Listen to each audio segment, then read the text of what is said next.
The big high-profile seat of Hyderabad also goes to the vote today, along with all 17 Lok Sabha seats of Telangana, India's youngest state. Asaduddin Owaisi, the incumbent four-term MP of Hyderabad from the AIMIM, has just cast his vote. He's also just spoken. Let's listen into what Asaduddin Owaisi has said. Along with RPF.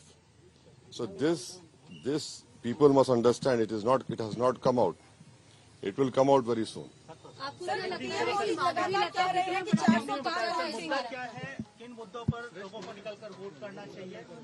हमने देखा काफी आरोप प्रत्यारोप लगते रहे, काफी communal भी हुआ है। सबसे अहम बात यह है कि अगर आपको भारत की जमहूरियत में लोकतंत्र में भरोसा है और आप भारत से मोहब्बत करते हैं और आप भारत को ताकतवर रूप में देखना चाहते हैं, आप भारत को ऐसा मुल्क देखना चाहते हैं जहां पर गरीबों की, मजलूमों की आवाज सुनी जाए और गरीबों की से इंसाफ हो, नौजवानों को रोजगार मिले, आप सब लोग, आपके दिलों में एक सेफ्टी का एहसास पैदा हो जाए, तो अपने वोट का इस्तेमाल करिए। Madhvi Lata calls herself the face of Hindutva. What would you call yourself? I am the face of Indian nationalism. The five national issues you're seeking vote for today. No, I've already said it, but I don't want to get into this trap of appealing for vote on the day of polling when the campaigning. What are your five national issues? No. There are many issues. See, what I feel the people of India should understand, especially the youth, the Narendra Modi government has done what they have done with the Indian Army recruitment with Agniveer. They will definitely, if Mr. Modi comes back in power, he will replicate the same scheme for CRPF, SSB, Railway Protection Force, BSF. Because if that is done for the army, which goes and stands at the borders and protect the country and us and the Indian citizens, he will definitely do this. Because 4-year service, you're out. They claim that only the cream is chosen. So the same argument will be given. So see, if this can be done for the army, why won't this government do it, which we don't want? Now, can you imagine at the age of 22, 23, the youth is unemployed after having done 4 years? But they get benefits after 4 years. What benefit?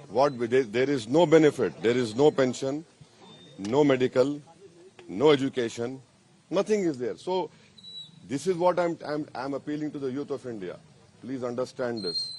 अब उसको हिंदी में बोल देता हूँ कि मैं ये बताना चाह रहा हूँ इस मुल्क के युवाओं को, जो इस देश की आबादी का 50% हिस्सा है, जो हमारे देश का मुस्तकबिल है और जिनके कंधों पर इस देश को चलाने की जिम्मेदारी आएगी।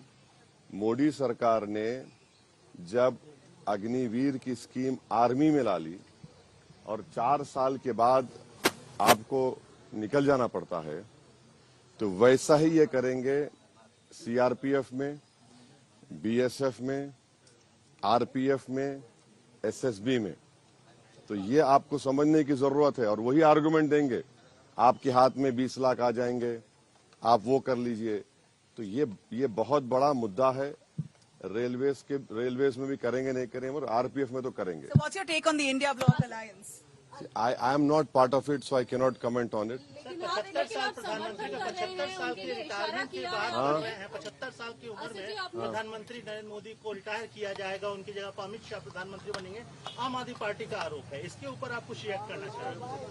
नहीं मालूम मैं कैसा रिएक्ट करूंगा उस पर, वो तो एक पार्टी का है। बट जब उनकी पार्टी ने खुद ये कहा था कि मार्गदर्शक मंडल में चले जाएंगे, अब नहीं मालूम नरेंद्र मोदी जीतेंगे या नहीं जीतेंगे। जीतेंगे या नहीं जीतने पर भी वो मार्गदर्शक मंडल में जाएंगे, नहीं जाएंगे, नहीं मालूम। तो ये तो उन्होंने तो अपने पार्टी के लीडर्स को किया है, बट ये उनकी पार्टी का फैसला है, मैं उस पर तबसरा नहीं कर सकता। Modi has been dubbed as the most popular leader in India. दूसरे का पतले को वोट करो, क्या इशारा है? क्या ये सीक्रेट आपके साथ जो कांग्रेस के साथ साझेदारी हो रही है, क्या हो रहा है? नहीं, आप लोग देखिए, ये कोई क्या बोलना चाहिए कि एक इस तरह का रिमार्क नहीं है ये। नहीं आप इन्हें सुन तो लीजिए, हम ये कह रहे हैं कि मोटे को वोट दीजिए, दुबले को वोट दीजिए। हम ये कह रहे हैं कि जिसके बाल सफेद है उनको वोट दीजिए। इसमें बुरी बात क्या है? बीजेपी वाले इतने नाराज क्यों हो गए उस पर? नहीं, बीजेपी वाले तो क्या बोलते, ट्रॉल करना शुरू कर दिए। ओवैसी, अरे भाई सब चीज है ना भाई। अब आप अपने लीडर को बोलते 56 इंच का, हम बोल रहे मोटा है, मोटे को कामयाब करो। हम बोल रहे दुबले को कामयाब करो, जिसके बाल सफेद है उनको कामयाब करो। तो इसमें बुरी बात 400 पार का नारा अभी भी आपको लगता है सर पॉसिबल है? 400 पार? देखिए, 400 पार का जो नारा मोदी ने दिया, भारत के दलित और जो संविधान से मोहब्बत करते हुए समझ गए कि ये 400 पार का मतलब ये है कि बाबा साहब अम्बेडकर का संविधान गया, आरक्षण गया, या बेसिक स्ट्रक्चर चला जाएगा, आर्टिकल 29-30 गए। तो ये मैसेज जा चुका है। Still, Modi is considered the most popular leader in multiple surveys in the country. Well, we'll know. चुनाव खत्म हो गए हैं, आप अलग अलग राज्यों में खत्म कहाँ हुए? अरे तेलंगाना में कहाँ खत्म हुए भाई? क्या बोल रहे? 6 बजे तक वोट डालना है आप लोगों को। 7 बजे तक चुनाव प्रचार के लिए 6 बजे 1 hour 6 only 6 no 6 till 6 PM। तो 6 बजे तक जाइए भाई, वोट डालिए। ऐसा कैसा होगा? वोट आप प्रचार करने अलग अलग राज्यों में भी जाएंगे आप? हाँ, जाएंगे।